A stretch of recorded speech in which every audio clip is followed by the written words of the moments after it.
जय श्री राम दोस्तों, स्वागत है आपका हमारे चैनल नेक्स्ट किड्स टीवी में। आपके लिए एक और कहानी लेकर आ गया हूँ। अगर आप श्री राम के फैन हैं तो मुझे कमेंट करें जय श्री राम। कहानी शुरू करते हैं।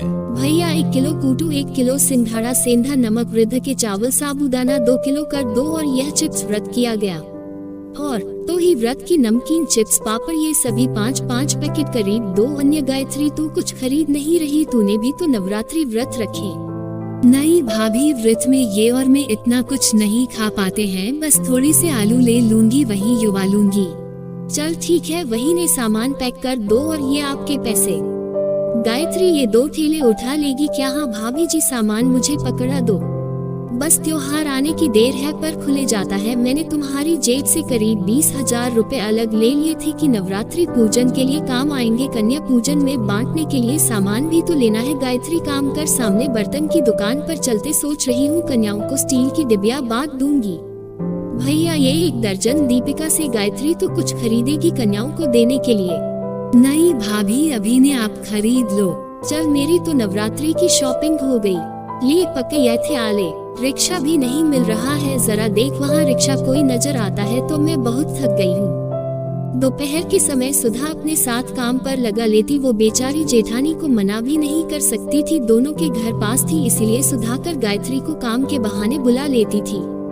बात सुन गायत्री, ये थैली तो वहाँ रखते और फ्रिज में कल के राजमा पड़े तो निकाल ले लेती, जब बच्चे खा लेंगे। साथ में चावल उबाल लिए और दोनों कमरों की बैठक में बदलने, वह भी बदलते। तकिए के कवर नए चढ़ा दे, मैं पलंग पर ही निकाल कर रखा हूँ। इतने दिन से काम में लगी रहती हूँ इसलिए हाथ ही नहीं रहा। अब मैं तुझे अपने घर में सपा बटन के काम पर रख नहीं सकती, नहीं तो मोहल्ले वाले क्या कहेंगे कि मैंने अपनी देवरानी को काम पर रख लिया, इसलिए मुझे भी दूसरी काम वालियों को काम पर रखना पड़ता है।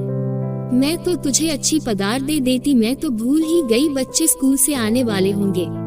प्रेस में अनार पड़े, वो छीलते। बच्चे जूस मांग रहे थे, उन्हें निकाल कर दे दूंगी। सुनो, मैं सोच रही थी कि कल तुम जब शाम को आओगे थोड़ा कन्या पूजन का सामान खरीद लाना। अगले दिन रमेश ने जो पैसे कमाए उसमें से उसने और के किराए के पैसे दे दिए, बाकी उसके पास जो कुछ पैसे बचे थे उनसे उसने सामान खरीदा और पिछली सीट पर फैली रखकर औद्योगिक घर आने लगा। तभी 2 लड़के उसके पास आए और बोले, भैया मैं थोड़ी दूर तक छोड़ दोगे? मौत हो गई है, कोई ऑटो वाले दिखाए? मैं विवरण। हाँ मैं तो इसी रास्ते से घर जा रहा हूँ, अब दोनों बढ़ जाओ, वह छोड़ दूंगा। रमेश ने दोनों लड़कों को और मैं बिठा लिया। कुछ दूर जाकर वो दोनों लड़कियों डर गए। रमेश घर आ गया और जैसे जैसे उसने सीट पर देखा तो उसके सामान की थैली गायब थी। रमेश समझ गया कि जो लड़के आखिर में उसकी सीट पर बैठे थे उन दोनों ने ही वो सामान उठा लिया। रमेश अब कुछ नहीं कर सकता था। गायत्री भी परेशान हो गई कि अगले दिन कन्या पूजन के लिए सामान कैसे खरीदेंगे। गायत्री के पास थोड़े और पैसे रखे थे, बोनी कुछ पैसों को मिलाकर कन्या पूजन का प्रसाद बनाने का सामान ले आई। अगले दिन गायत्री ने प्रसाद बनाया और माँ दुर्गा को भोग लगाकर कन्याओं को बुलाने के लिए जैसे ही बाहर की, तभी उसकी जेठानी सुधा ने उसे आवाज लगाई, गायत्री जरा मेरी मदद कर दे, कर्ज के आ गई है, मैं बैठा आलू, उसके बाद तूने ले जाना। ठीक है भाभी, मैं आरटीओ। गायत्री सुधा के घर उसकी मदद के लिए चली जाती है। सुनो जी, 9 कन्याओं से ऊपर एक भी कन्या मर्द बुलाना, बाकी सबको वापस भेज दो। बच्चों जाओ, नौकर न्याय पूरी हो गई है। वैसे भी 12 दिव्या लाइटिंग बांट दूंगी, 3 डिब्बे घर में रखने होगी। अरे गायत्री देवी, दोनों बच्चों के लिए टोकन जगह बची हुई ने? कोई बात नहीं भाभी, मैंने घर में भी प्रसाद बनाया। जहाँ कंज्यूम को पूरा हो गया, ये बहुत अच्छी बात है। अच्छा मैं बच्चों को ले जाओ, ये भी इंतजार कर रहे उनके, इन्हें भी काम पर जाना है। ये सारी कन्याएं ले जाएगी। इतना प्रसाद भी बनाए तो ने कोई ने? भाभी माँ दुर्गा के आशीर्वाद से जितना बनाए हैं उतना पूरा हो जाएगा, पर कन्याओं का खाली हाथ लौटना सही नहीं। घर में आई कन्याओं को भले ही थोड़ा प्रसाद दे दो और उन्हें ऐसे भी मोड़ सकती। चल तेरी मर्जी, तेरा जेठ जी बुला रहे, मैं उन्हें प्रसाद दे दो। चलो अब तुम मेरे घर चलो। चलो बच्चों अब तुम मेरे घर चलो। सोनू, राधिका, सब बच्चों को घर के अंदर लेकर चलो। गायत्री प्रसाद पूरा हो जाएगा, नए बहुत सारी आ गई है।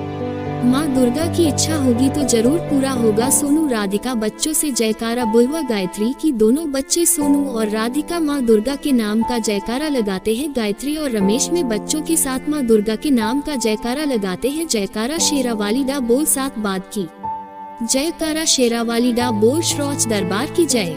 गायत्री माँ दुर्गा का नाम लेकर घर में आई सभी को के लिए प्रसाद निकालने लगती है। तभी कुछ साधु संत भी द्वार पर आ जाते हैं।